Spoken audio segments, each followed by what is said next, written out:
The object of your fervent pursuit is not inherently flawed, but rather your profound dependency on it constitutes the true snare.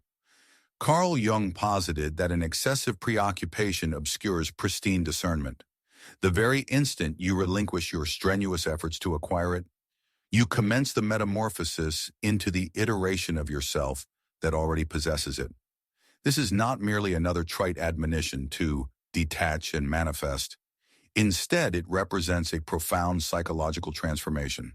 Should you persist until the conclusion of this presentation encompassing not just this initial segment, but all three parts, you will assimilate a fundamental truth that the majority of individuals dedicate their entire existence to pursuing, yet seldom apprehend.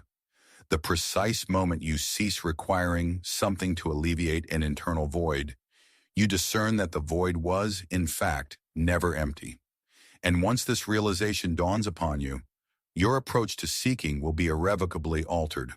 Therefore, let us embark. Why is this desire so intensely compelling for you? This is precisely where most individuals cease their inquiry. They erroneously presume the answer is self-evident. I yearn for affection because I am weary of solitude. I covet triumph so I can adequately provide for my kin. I long for serenity because a persistent anxiety plagues me. However, Jung would urge a deeper introspection, for the conscious intellect invariably furnishes responses rooted in rationality. Conversely, the unconscious mind divulges the authentic reality through symbolic representations, recurring patterns, and underlying suffering. You do not genuinely desire love.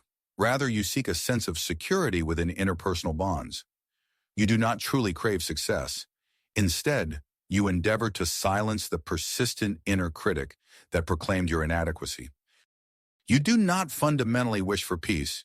Instead, you yearn for liberation from the internal conflict raging within your own psyche.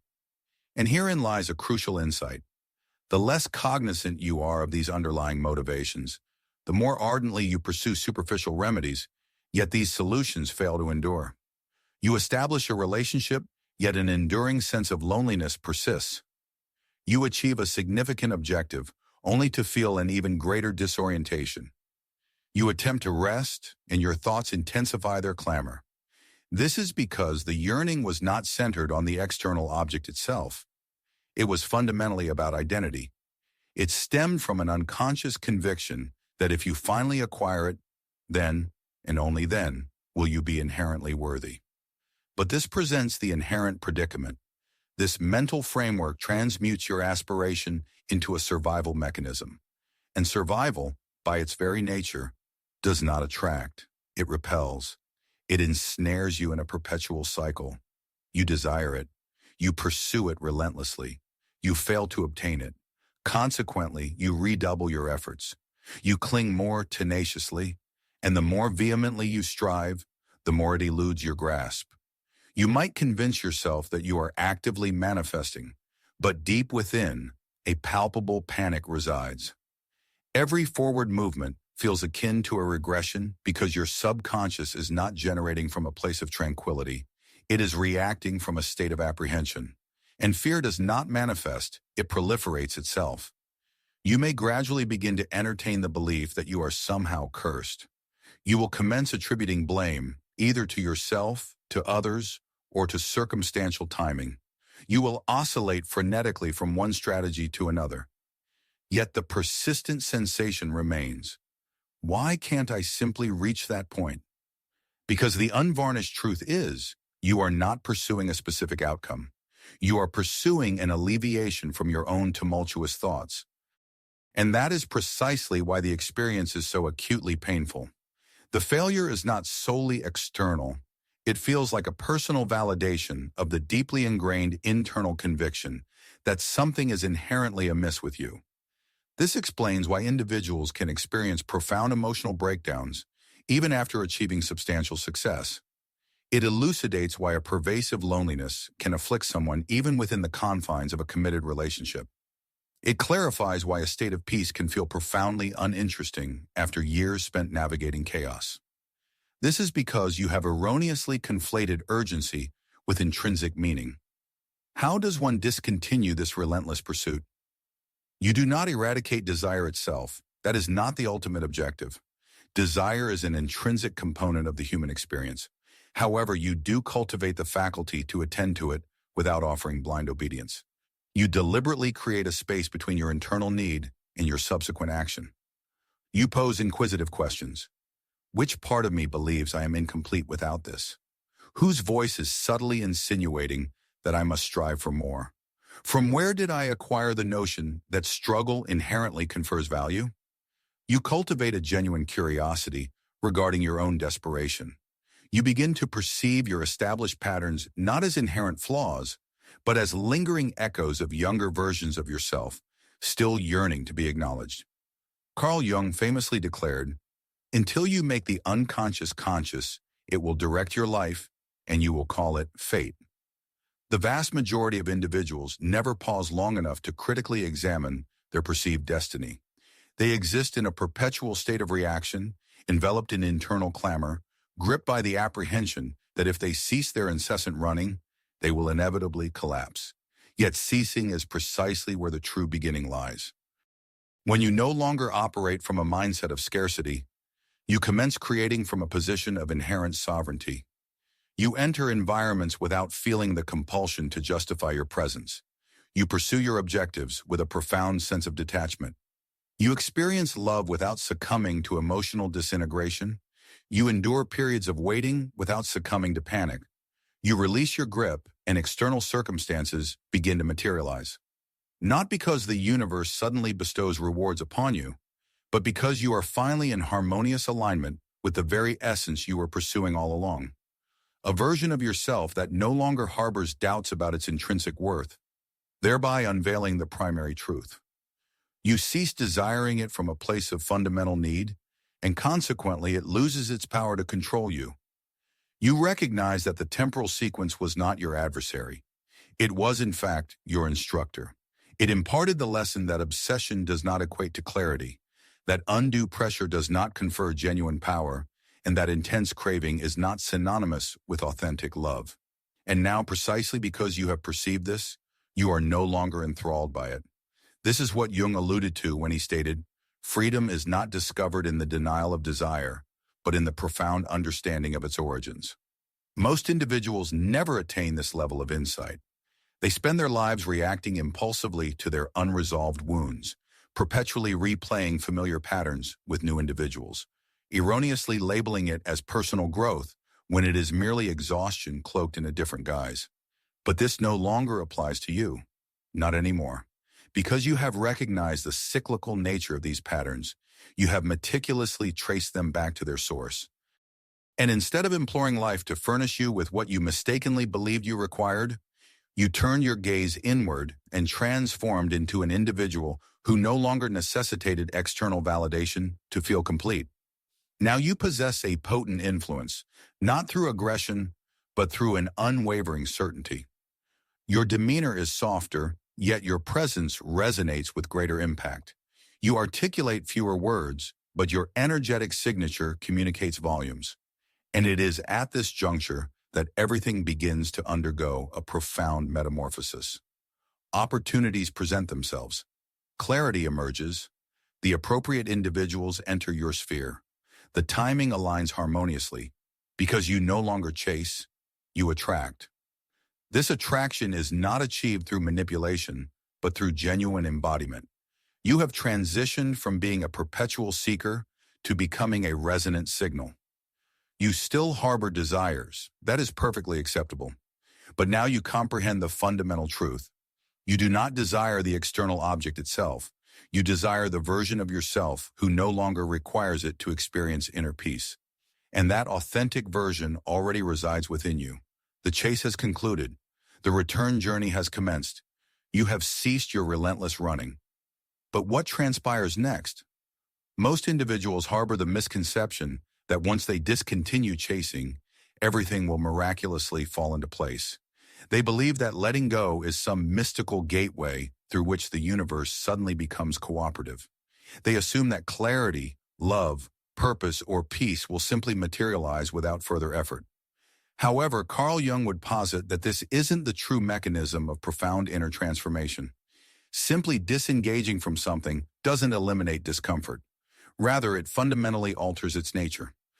Once the cacophony of external pressures or internal anxieties has subsided, an individual can finally perceive something different, a more ancient, more authentic internal dialogue. And occasionally this inner voice articulates a profound sense of disorientation, stating, "I am adrift, my identity is inextricably linked to the pursuit." This constitutes the second major pitfall. The human psyche doesn't merely become attached to desired outcomes. It also forms a deep attachment to the identity that crystallizes during the relentless pursuit of those outcomes.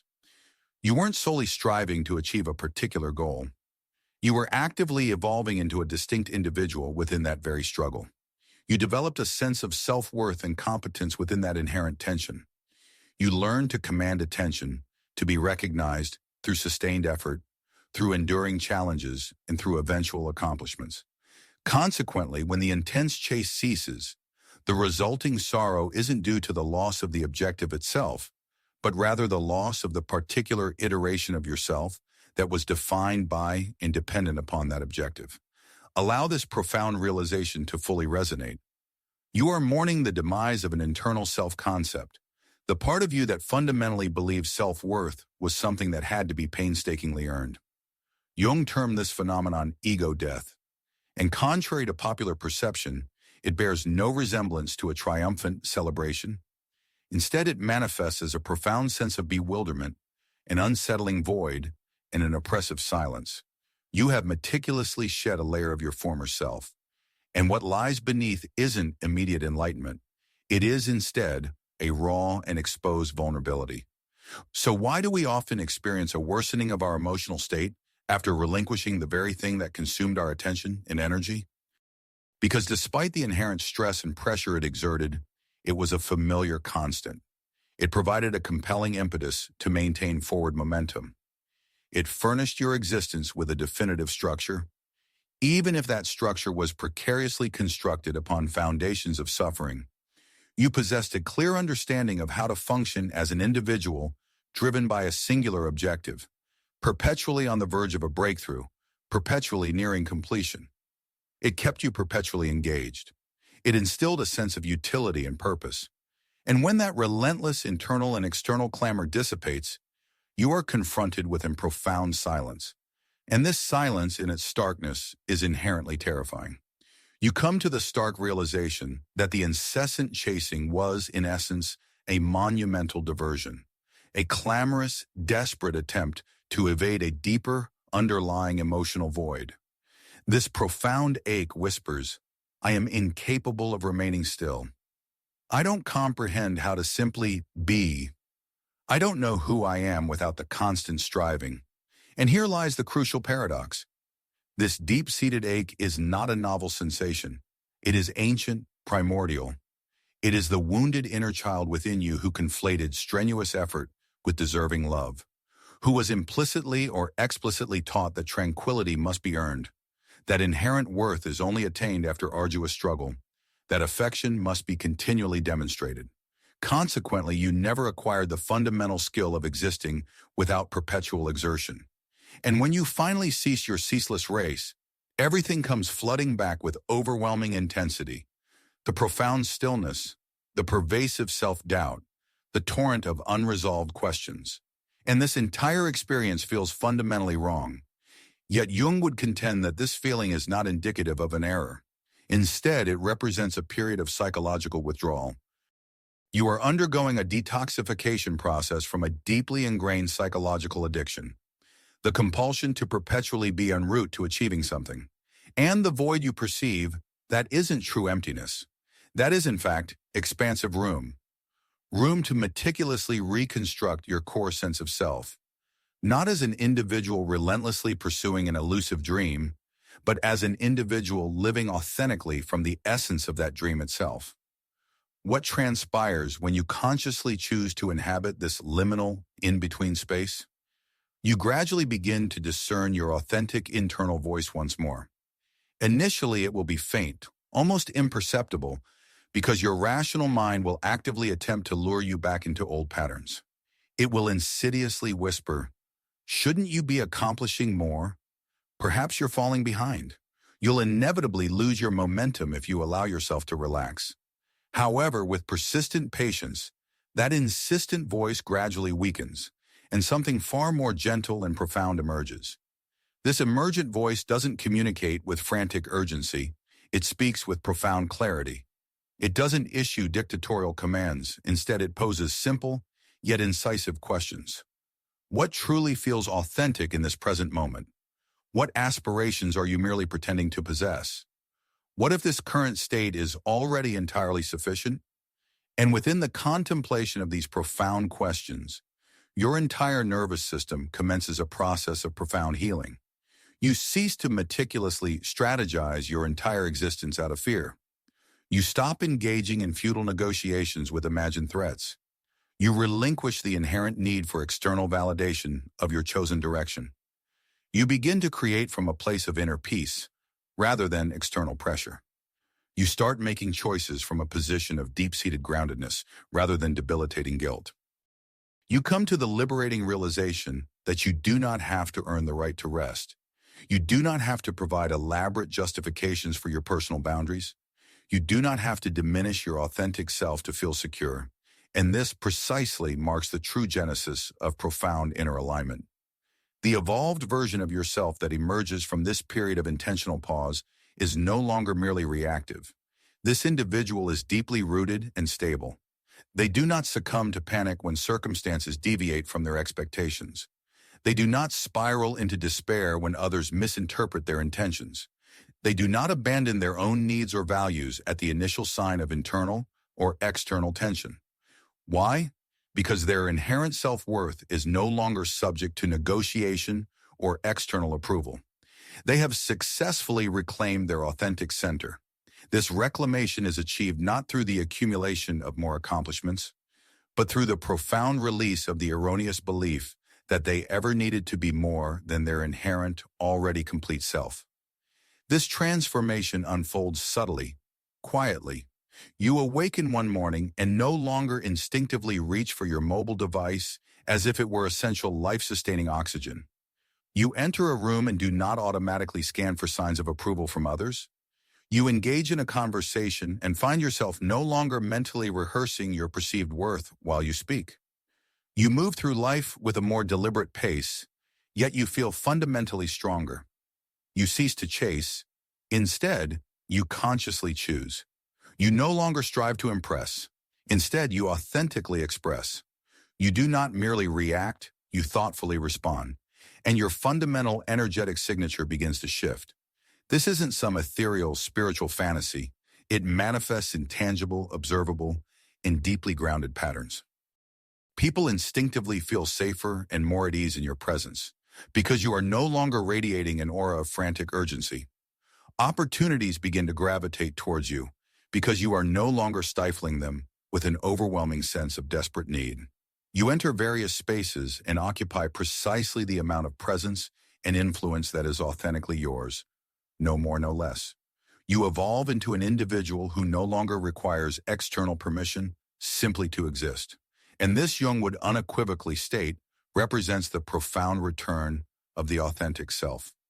Not the superficial false self, the persona that lives solely for external performance, but the genuine underlying self, the essence beneath all those layers, the part of you that remembers, the part of you that was never in truth broken or in need of fixing. This powerful realization reveals a second, equally profound truth. When you no longer identify solely with the aspect of yourself that was perpetually chasing and striving, you begin to embody the aspect of yourself that has already arrived, that is already complete. You cease to implore life for external signs and affirmations. You come to understand that you are the sign. You discontinue your attempts to constantly prove your inherent worth. You realize that your very being is the irrefutable proof. You stop passively waiting to be chosen. You awaken to the profound truth that you are the chooser. And this fundamental shift alters everything. It transforms the very nature of how you experience love, no longer characterized by anxious attachment, but by expansive freedom. It redefines your approach to work, no longer performed for external validation, but for authentic self-expression. it changes how you engage with rest, no longer merely as a means of recovery from exhaustion, but as an integral and harmonious rhythm of life. You become whole, not because the external world finally bestowed upon you what you desired, but because you recognize that the act of wanting itself was never the core issue. The problem was the relentless grip, the tenacious hold on those desires. And now that your hands are metaphorically open, unclenching their grasp, you can finally truly receive, not merely material possessions or external achievements, but the profound, liberating truth that nothing was ever truly missing from your core being. You were never too late. You were never behind. You were never fundamentally broken. You were previously indoctrinated into the belief system that tranquility would eventually materialize in your existence. However, you have now attained the profound understanding that this state of inner calm precedes all other experiences. And from the bedrock of this serenity, all other facets of your life seamlessly fall into their rightful place. You have consciously relinquished your tight hold on control. You have established a profound accord with the profound quietude that once felt unsettling. And at this very juncture, you find yourself poised on the precipice of an entirely uncharted territory. This is not merely another objective to pursue, nor an additional desire to fulfill, but rather an entirely novel mode of existence. This marks the third pivotal metamorphosis in your journey. It is neither the act of releasing attachments nor the process of integrating disparate elements, but rather the nascent, understated potency that begins to germinate when the very concept of external power loses all significance to you. It does not manifest through boisterous proclamations. It does not seek validation through demonstration. It simply is. This is the complete and unadulterated recollection of the true self. Carl Jung, the renowned psychologist, did not merely posit theoretical constructs regarding the unconscious mind. He firmly asserted that the inherent trajectory of every individual lay in confronting their own shadow aspects, in dismantling the artificial facade they presented to the world, and in ultimately returning to their authentic essence. This return was not to an idealized version of who they should be, but rather to the person they inherently were before societal pressures began molding them into something else entirely. And this current phase represents precisely that homecoming. The prevailing societal paradigm actively rewards tireless exertion. It lavishly commends the relentless pursuer, the indefatigable hustler, the individual perpetually engaged in some form of constructive endeavor. To cease this incessant pursuit can feel inherently indolent, fraught with peril, and akin to a betrayal of the very identity you meticulously cultivated over a span of many years. Yet what if this entire edifice of construction, this ceaseless process of rectification, optimization, and enhancement, was in actuality a sophisticated form of confinement? A remarkably aesthetically pleasing one, perhaps, and one that garnered widespread societal acceptance, but a cage nonetheless, one that cunningly instilled in you the notion that periods of stillness equated to failure, one that persuasively convinced you that a lack of struggle signified a lack of personal evolution. Jung issued a stark warning against this insidious snare, which he termed the inflation of the persona. This occurs when we begin to erroneously believe that the mask we wear is our genuine self, when we meticulously construct a version of ourselves based on external approbation rather than intrinsic authenticity. It becomes effortlessly facile to chase after objectives when your intrinsic self-worth is contingent upon their attainment. It is simple to succumb to overwork when your sense of security is inextricably linked to your performance. It is uncomplicated to engage in people-pleasing behaviors when your very identity is predicated on being indispensable to others. However, all of these pursuits ultimately lead to profound exhaustion because at a deeper, intuitive level, you inherently recognize that none of it ever truly represented your authentic self. What transpires when you finally cease the pretense? Initially, it is profoundly disorienting. You pause, and in that moment of stillness, you become acutely aware of the vast proportion of your life that has been navigated on an unconscious, automatic pilot. You utter the word no, and subsequently grapple with hours of pervasive guilt. You permit yourself to rest and instinctively brace for some form of retribution.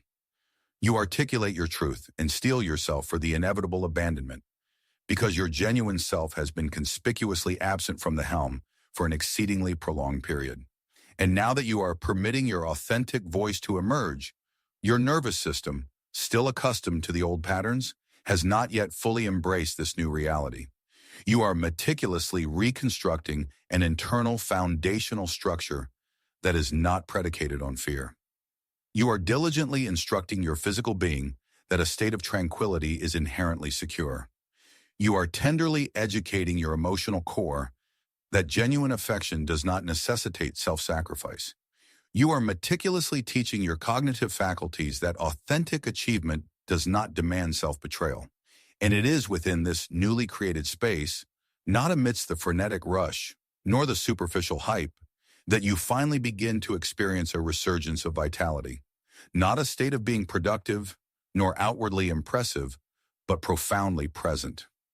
You come to the realization that true happiness does not manifest as a clamorous cry. Instead, it emanates as a gentle hum. It accompanies you in moments of profound silence. It reveals itself in the most minute and unassuming ways. The subtle relaxation of your shoulders, the unconscious deepening of your breath, the dissolution of time's oppressive grip. You distinctly recall what it feels like to simply exist without the constant compulsion to edit or censor yourself. And that experience, in its sheer authenticity, is utterly invaluable. How then do you cultivate a life lived from this profound inner sanctuary?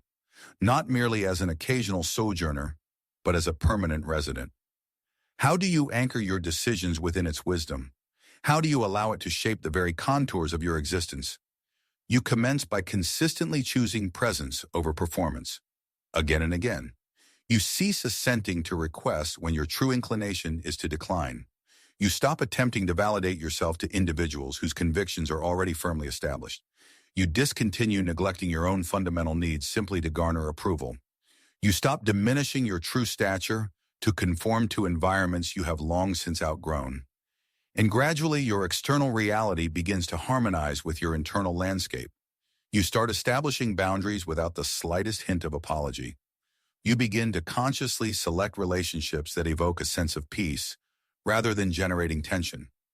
You commence working from a place of genuine inspiration, rather than being driven by fear. You begin to allow yourself periods of rest without the accompanying burden of guilt. You start to honor your no with the same reverence you accord your yes. This is integration. This is embodiment. This is the precise juncture where spirituality transcends being an abstract concept and begins to permeate your very nervous system. You no longer pose the question, what do they desire from me? Instead, you inquire, what truly honors the truth of who I am now? You no longer desperately pursue alignment. You are alignment. And when you inevitably falter because you are human, and it is an inherent part of the process, you do not descend into a spiraling abyss. Instead, you simply notice, you pause, you recalibrate, not because you are failing, but precisely because you are human. And with each subsequent return to your authentic self, the act of returning becomes progressively effortless. When you cease needing life to validate your intrinsic worth, you begin to inhabit a way of being that automatically affirms it. People around you start responding to your energetic presence in a distinctly different manner, not because you have become more boisterous, but because you have become irrevocably authentic. You transform into a mirror, reflecting not their preconceived notions, but rather their own forgotten inner truth. And this stirs something profound within them. They perceive the depth, the serenity, the clearly defined boundaries, the inner fire that, instead of raging uncontrollably, is now contained, refined, and warmly radiant. You have transitioned from a state of needing power to inherently embodying it, from passively seeking permission to confidently granting it to yourself, from relentlessly pursuing love to effortlessly radiating it. This reveals a final, profound Jungian truth. When you cease striving to become, you begin the process of remembering. And the individual you remember, the one beneath the layers of roles, the masks, and the accumulated trauma, was never lacking in any way. They were merely patiently waiting, quietly watching, and silently hoping that you would decelerate sufficiently to reconnect with their essence once more. And now you have. So what unfolds next? That choice unequivocally rests with you, because now you are not merely reacting to the currents of life. You are actively engaging with it. You are not imploring the world to fulfill your needs. You are actively showing up for yourself. The inherent desire has not completely vanished, but it has softened considerably. It no longer clamors for attention. It whispers. And you listen intently, but you do not blindly obey. You now place your trust in yourself. You trust the deliberate pauses. You trust the decisive no's. You trust the inherent timing of events. You trust in your own inherent sufficiency. And within that profound trust, everything begins to coalesce seamlessly. Not because you forcibly manipulated circumstances, not because you painstakingly earned it, but because you vividly remembered that peace does not manifest when the external world bends to your will. Peace materializes the precise instant you no longer require it to. Therefore, here is the ultimate message. You will comprehend it the moment you release your need for it. You will perceive it the moment you cease your persistent searching. You will grasp it firmly the moment you relinquish your tight grip. Because that elusive thing you have been yearning for, it was never external to you. It was always, unequivocally, this. An alternative rendition of yourself, one who has already attained it, who already embodies it, who already emanates an aura that declares, I am no longer pursuing tranquility, I embody serenity. And since you have now recalled this truth, you are liberated.